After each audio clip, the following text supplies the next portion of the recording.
All right, ladies and gentlemen, welcome back to the Athlete and Artist Show. I am the artist Kyle Forge alongside the athlete, professional hockey player Zach Boychuk. Season 6, episode 30, presented by MyBookie. My bets last week did not go so hot on stream. Actually, I think I won one of them. But then we had a viewer that popped in, and he's like, hey, I think the final score is going to be 4-3, and it was looking good. We were plus 850, could have won $850, which would have been sick. And then Montreal had to keep scoring, and that tanked us. But I won one bet. The second period won both teams to score. That's what we bet. It was like plus 120 or something like that. So didn't do terrible. MyBookie.ag. Use promo code AAS. Get a free $500 and a bounce back bonus if you lose. Chucky, lots happened in the last week. We got coaches getting fired. We got new presidents. We got Carolina and Colorado off to the conference finals already. Where do you want to start? Let's start with Carolina, since your boys are undefeated. Yeah, like what do they do now? Are they like on spring break in Mexico for a week, just waiting for this Montreal and Buffalo series to end? Like just two sweeps in a row. Some nice breaks for them. First team in history since every round became best of 7 to start playoffs 8-0. Crazy. That's impressive. Yeah, it's like it was like since 1987 or 1985 or something. That next round's going to be interesting. Like they haven't seen really. I mean, they've had some close games, but haven't really faced any adversity in terms of like losing games. Like, are they gonna just crumble when they lose their first game, or are they gonna be like Colorado, who's now 8-1, and they lost that one game, and they're just like, yeah, we're just not gonna lose again. Yeah, I don't know. I'm used to Brindamore like changing the goalies every couple times in the playoffs, and they've been going with Freddie Anderson the whole time. He's 8-0, and nothing can fault them right now. Yeah, they're on fire. Colorado's on fire too. Came back from 3-0 last night to put away Minnesota. Man, I can't believe Minnesota dropped the ball in that game. They were looking so good in that first period. They outshot them 13-12 in the first, and then Minnesota only had 7 shots the rest of the game. So not great for Minnesota. Colorado scored once in the second, and then twice in the third in the last 5 minutes, and then in overtime to put them away, ice the cake. Yeah, I saw a stat that it's been like almost 20 years since Colorado has finished off a series at home. Did you see that one? Really? So that was the first time last night since like 2008 or something. And that was against the Wild back in 2008. They always seem to finish playoff series on the road. I don't know what it is. That's crazy. Good for their fans. Finally get to see it in person for once, eh? I know, right? It would suck so bad to have to get back on that plane and go all the way back to Minnesota and try and play game 6. Yeah, after they won the last game, after Minnesota won that one game too, I didn't think Colorado was gonna be an easy team to come back against. Like, Minnesota needed that game early, but then I don't know. I just didn't think Colorado and Nate McKinnon and Cale Makar were going to let them win another game. And then they showed it last night. They went down 3-0. They're like, yeah, this isn't over yet. I don't know if Minnesota just ran out of gas or what it was. I know their D-men are playing a lot of minutes, like 30 to 35 minutes every game, but yeah, to be up 3-0 and then go down and blow that, especially late in the period, you kind of knew going into overtime that Colorado was going to finish it off. Yeah, Faber played 32 minutes last night, and Hughes played 30 minutes 30 seconds. A lot of hockey for playoffs. That's for sure. Yeah. I mean, they're both good D-men and probably in great shape, but I feel like you're better off spreading the ice time around a little bit. Yeah, I mean, Makar only played 25 minutes and 50 seconds, so he played under 32. Taves played 29-45, so just under 30. But yeah, Colorado didn't have one player hit 30 minutes. I think Makar might be a little bit injured right now. I think this little break's going to be good for him. You think he's injured? You think so? They were showing something on Sportsnet that he got hit by Adam Klapka in Mm. the Flames game. Like this was probably like close to a few weeks ago, maybe a month ago, before playoffs started. Obviously, the Calgary Flames were playing against Colorado, but I think ever since then, he hasn't. He missed a little bit of time, kind of came back, and I've watched a couple of his games. He's been kind of like iffy with the puck sometimes, and I definitely don't think he's 100%. Which is crazy because he's still out there skating around like he owns the place.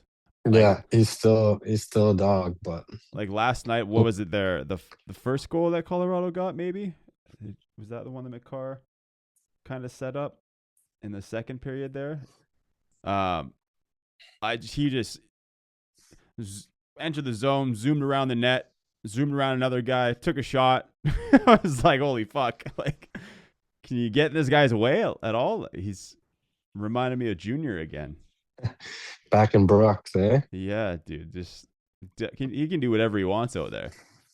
Yeah, there's not many guys like him, but I like their decor. Like Brent Burns, he's what, 40, 41, 42. Yeah, Like he's getting pucks to the net. Some great tips by Colorado to even up the score, and they're going to be good. They're going to be tough to beat. I don't know. It looks like they'll probably end up playing Vegas, but we'll see if Anaheim can come back tonight in that game six. yeah. Hold on now. Let's not rule out the Ducks just yet. The game the other night Down was 3-2. tough, but yeah, that was a tough game the other night, losing in OT. But the Ducks are in there. I think that this is the first time this playoffs that the Ducks are on the ropes, so they need to. This young team really needs to dig deep and find a way to win the next two games. Yeah, they'll have a good game. I think it'll be a home game for them and use their home crowd. But they need some guys to step up. That's for sure. This Yeah, Vegas team's looking pretty good right now. losing that first game at home 6-2 was pretty brutal for them, but since then they've looked a lot better. They got to find a way to stop that Dorofeyev, however you say it. Dorofeev, yeah, Dorofeyev. yeah, he's been looking great. Man, how about Mitch Marner? Is he leading the playoff in points, or he's definitely up there? I think he was. Yeah, 16 points. Next is Quinn Hughes and Kaprizov, and then Eichel is tied for second as well. Marnsey, a lot better in Vegas. He's more of a playoff performer now that he's in Vegas. What happened in Toronto? You see Torts talking him up too. Yeah, He's like, oh, of all that course. stuff people were talking about is just bullshit. Like I've known this whole time. He's a sick player. Well, why didn't he score in the playoffs then? He got a hat trick for Vegas. He never had a hat trick for the Leafs in the playoff. Yeah, he's crushing it, dude. I mean, good for him. I'm glad to see him doing well in Vegas and quieter crowd. Obviously, not as much media attention in terms of like after the games and just in general. I mean, anywhere is like that compared to Toronto, but especially a place like Vegas, because I think it just lets them kind of simmer down a little bit and focus on the game rather than the outside noise. Yeah, looking at it right now, 6 goals, 10 assists, 11 games played in the playoffs so far, 16 points. And just the plays that he's making too, the way he's skating, he looks a lot more comfortable, looks a lot more confident, and yeah, it's nice to see him doing well, Yeah, especially I after all think the he's shit that I've given him. he's playing some center too, and Yeah, killing penalties like usual, and playing on both sides of the puck. So it's good for him. It'd be nice to see him get a cup, but if they get past Anaheim going through Colorado, it's going to be tough. did you see on game notes last night they were talking about how much of a troll job it would be if Marner won the cup and just took it back to Toronto? That'd be so good. I mean, he would take it back to Toronto. That's where he's from, right? Yeah, imagine the fans. I wonder how big of a showing he would get depending on where he went or what he did with it. But that would be pretty hilarious. Them running him out of town and then him going back with the cup, be like, "Hey, screw you guys, I got my ring." I have to beef up the security for that cup Yeah, party. don't need another carjacking. Don't need the cup to go missing in Toronto. Yeah, exactly. Yeah, good for him though. The other series you mentioned, Montreal Sabres tied at 2-2 right now. Game 6 tonight. What are your thoughts on that series? Need the Habs to pull it out. I mean, Buffalo was pretty dominant the first period in the last game that I watched, and the Habs came back. They were doing well after that, but couldn't find a way to finish off the game. And 2-2 series. I think Montreal is looking good. They usually win one and then lose one, win one, lose one. So Yeah. if that pattern stays correct, Montreal's gonna pull this one out tonight. It's tough losing that one at home. Now going back to Buffalo, and the Buffalo fans are no slouch either. I mean, it's tough to compare anybody to Montreal, as we've talked about before. But man, that Buffalo building has been rocking this series. Yeah, they'll have the Blake gang running in full force there. I wonder who will be banging the drum and doing the beer chug before that. But Yeah. I don't know. Montreal, they just seem to find a way to bounce back after a loss. It's nice to see Cole Caulfield getting going now. He scored two goals in 2 games, I think. So nice to see him on the score sheet. Looks a little bit more confident out there. That goal the other night was huge for him. And then scoring at home again 2 nights ago was big. I remember you texted me. You're like Cole Caulfield again. I hopped in the shower because the period was taking so long. I'm like, I need to hop in the shower before the rest of this game and come out. And you're like, oh, Caulfield scored. I was like, shit, I missed it. He's hot on the power play. That was a really nice move that he made to tuck it in the 5 hole. But in the game before that, Lane Hudson, oh man, that guy is unbelievable out there. Yeah. Just gave it to him for a wide open net, and he's all the offense is kind of running through Lane. I feel like, especially on the power play, but Cole's doing well on the power play. It'd be nice to see him get going a little bit 5-on-5. Yeah. Man, can Hudson skate, hey? He's crazy. Like how fast his feet are and his fakes, and I'd be scared being a winger going out to try and defend that guy because he's gonna try and make a move and dance around you. Yeah, he's still so young too. Like imagine how when he gets to be like Cale Makar and Quinn Hughes age, like just how much better he's gonna get too playing in the NHL the next few years as well. Like it's crazy. It's crazy to think that he can still get better. He didn't even make the Olympic team this year. That's crazy for US. The Caulfield didn't either. Scored 51 goals. Like you're looking at this Team USA team in 4 years. Look at all the guys that could be on this team: Hudson, Caulfield, Cutter Gauthier. Like that's Canada might be screwed again in a couple of years. Gotta retool Canada. USA is looking pretty good. Hudson's playing 26 minutes on average too in these playoffs. So yeah, he's doing it all on both ends for sure. A lot of off-season stuff going on right now. We just mentioned the Leafs fired their coach. Oilers fired their coach officially as of this morning. We kind of expected that to happen since the rumors went around that Edmonton was looking for a new coach already, which crazy that they started looking for a new one before even letting go Knobloch there. But I guess Vegas wouldn't let him talk to Bruce Cassidy. Yeah, that seems like a weird move. I feel like you don't hear about that happening too much. Like usually when you fire a coach, you kind of want another team to hire him so you don't have to pay him anymore. But yeah, in this case, it's like a division rival. Like you got Edmonton and Vegas, and they don't want to help him out. So, but we'll see if Cassidy ends up, in Toronto, then it won't matter. But eventually, now for sure Edmonton needs a new coach now that the cat's out of the bag. But yeah, tough for the boys in Edmonton. It seems like there might be a leak, and unless Vegas leaked it, and now you pretty much had to fire him after that. Yeah, could you imagine if Vegas was the one to leak it? My buddy said that to me last night too. I was like, man, I didn't even think about that. It probably was Vegas, to be honest. Vegas is ruthless. They play for keeps. Edmonton needs a new GM too. Like they're just firing their coaches, but their coaches aren't the one making these shitty decisions to bring in no D-men and no goalie. Yeah, they're not bringing in the no goaltending to make it all the way to the finals somehow, but didn't work out for him this year. Apparently, Knobloch still has he was just about to enter his new deal too, wasn't he? Which was like worth $7.5 million or something. 3 more years he was supposed to get. So he Crazy. didn't even get to start his new contract.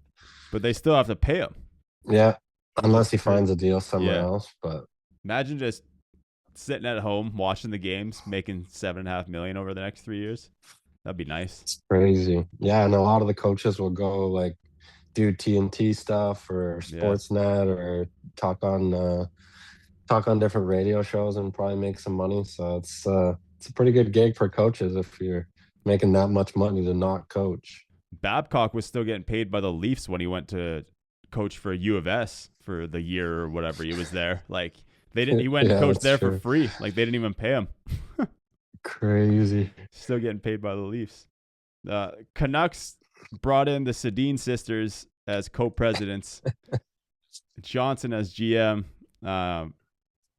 What are your thoughts on that? I've never been a huge fan of the Sedins. Obviously skilled, but I always thought they were kind of soft. But I mean, this is another a lot of Swedes at the top here in the early draft rankings or the draft lottery. You got in Toronto, Nylander and Sundin, and now in Vancouver at what are they, third overall? We got the Sedins. So Yeah, it's all over Canada. You even see Alfredson in Ottawa, he's there, and then you got Sundin in Toronto. And yeah, I guess Vancouver is following the same step with the Sedins and getting more of a hockey operations GM. So we'll see how it pays off. I think Stenberg might be in the mix there. I am hoping that he goes first, and then seeing Gavin McKenna at second in San Jose would be unreal. Yeah, playing with Celebrini, It's just who's probably not the team captain of Canada anymore, is he? yeah, Crosby going to World Championships. I was not expecting that. No, I wasn't either. I'm sure everybody in Switzerland's pumped about that because ticket sales go up crazy when he goes to those events. Oh yeah, man, the guy just loves hockey. Hey, he's probably part of the reason he probably went is to play with Celebrini. You gotta think about that.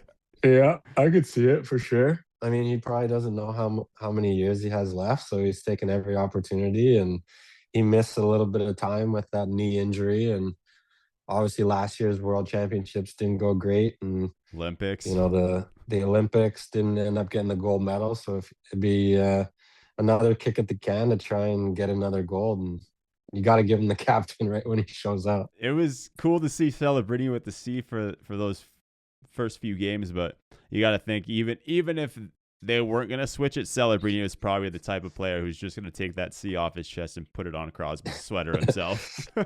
Yeah, he's definitely not keeping it on there. He'll give it over, but give him one of the A's, and um, I'm sure they'll do well. I think they played Hungary and France in their first two pre-tournament games and did pretty well. So the tournament officially starts tomorrow.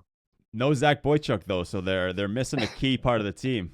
No, I was looking at the roster. They picked a couple guys from the Mannheim team in Germany.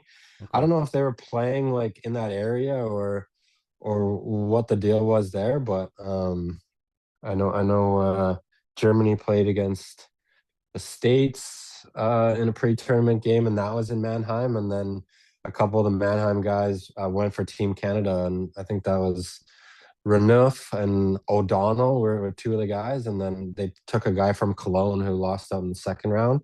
Okay. So that was Nate Schnarr, and but yeah, there's a few guys that got the little chance to play for Team Canada, while guys like Crosby and who else got added? I think Porter Martone got added again, so Oh, did he'll he? play in another Nice. World Championships, which is pretty good for him. But yeah, nice for those guys to get a little opportunity to don the jersey for a couple pre-tournament games. Seeing Crosby go back there is super cool. That makes you look at. I mean, I think I forget if we mentioned it last week. I guess it was updated by last week. But Bedard, he wanted to go, but was advised to not, and just make sure his injury is 100% recovered by the time the new season comes, which is fair. We mentioned McKenna focusing on the combine. Doesn't make sense, but maybe that'll help him drop down to second. But did you hear Chicago has the 4th overall pick, up in the air. They've got it on the block. They're open to trading They it. they want to trade it. They want to get a good player for that fourth overall pick. Yeah, I saw that rumor going around on Twitter. I saw a rumor that they were thinking of trading their 4th overall pick for Pedersen from the Canucks. I feel like that's a shitty trade. Don't know how much credibility that one had, but I feel like you'd rather take a 4th overall pick than Pedersen there, or at least get something better than Yeah, that. I mean Pedersen back in the day, he was like a fifth overall pick, I think. So Yeah, well, he's kind of you, soft and you he's not could that good. possibly get a better player at fourth overall, and with probably not as high of a contract the first couple of years. That's you could you could trade that for a better player too in a package of some sort. But if he ever finds his game like he did a few years ago and he was getting 100 points, Yeah. it's tough to get players like that, and the draft isn't always guaranteed. But yeah, that makes it interesting. A lot of Swedish stuff going on in Chicago too. Yeah, they've got Frondell coming up, which he had a good he after he left the SHL there, or left his team in Sweden. Coming up, he played, what did he play, like 9 games or something, I think, for Chicago. Had like 10 Yeah, points, did pretty well. So it'd be nice to see what he does next year with a full season. Him and Bedard and whoever else they can get up there. They've got a lot of guys in the pipeline. Like I've been hearing rumors that they could trade Kevin Korchinski, just because he's been taking a little bit longer to develop, and they've got so many young D in the pipeline. yeah, they're loaded at D for sure. And then they've got Nazar as well, who's probably got a little bit left to develop, but he did okay last year coming up. I think he's going to be a pretty good skilled player. Then we'll see what happens with the draft. Like maybe they trade 4th overall and Korchinski for something big. Maybe they trade up to 2nd, or maybe they trade up to 1, potentially, depending on what Toronto's looking for.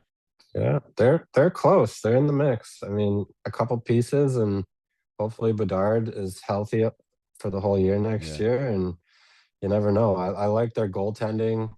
Obviously, young D that are going to get a year older, and you get a couple pieces in there. Chicago could be looking pretty good in the next couple of years. Got a lot of picks too. So I mean, would you do this trade? Would you trade Korchinski, their 4th overall, and another 1st-round pick for 1st overall this year to get Gavin McKenna?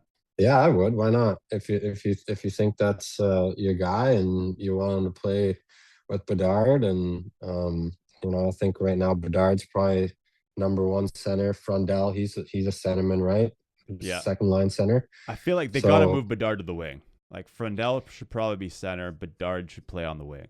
yeah, so if you bring in Pedersen or you trade up and get McKenna to fill in on the wing, and then you're probably gonna have to bring in some other guys, but Yeah. they got options, and sounds like they're shopping out there, so it's good to see. I feel like that Pedersen thing was bullshit. I just can't see that happening. To be honest, but Well, I did see multiple reports that the 4th overall pick was up. They're testing it, so maybe they move up. Maybe they try to fit a developed piece in there. We'll see. how do they get like Matthews, or what would you have to trade to get him? I mean, Toronto needs D, right? So if Toronto doesn't want to trade that 1st overall pick, maybe you trade the 4th overall and Korchinski and something else for Matthews. Yeah, that'd be an option for sure. That could be interesting. Would you do Try that? and get Matthews. I mean, Chicago, it seems like a no-brainer. I don't know if the Leafs will do it unless you're giving up one of your really good players, but Yeah. I mean, we'll see. if Matthews is wanting out anyway, because I've been hearing Yeah, rumblings that's like he could is his contract up, or does he have 1 more year? I think he has 2 more years. 2 more years. Okay. I've been hearing rumblings that he's potentially going this year. I've been hearing people say that maybe they want to wait until after the draft to see if they get McKenna or what they do. But then I've been hearing people say that that's too late because you could move him at the draft or before the draft to just make a bigger move. Like it's a lot of weird shit going on. I wonder what the actual truth is. Yeah, I mean, But I I think Matthews is probably staying in Toronto, especially now that they're getting a new coach. They're getting the first overall pick. You definitely want to play next year out. and then make the decision. Like, Yeah, but how you many can new get coaches have they had since he's been there? Like yeah, that's that's the new true. story every 2 years. Yeah, that's a good point. I don't know who they're gonna bring in there, but they bring in Cassidy or whatever. I don't know if it's gonna get that much better unless McKenna really helps him out if they draft him first overall. But Yeah. um, it's tough times in Toronto, Edmonton. You know, your windows are kind of closing for McDavid and Matthews, and time's ticking. So, and I think Toronto's more in like a rebuild mode. I think Yeah. they're gonna try and go younger, and Edmonton's more of in a win now.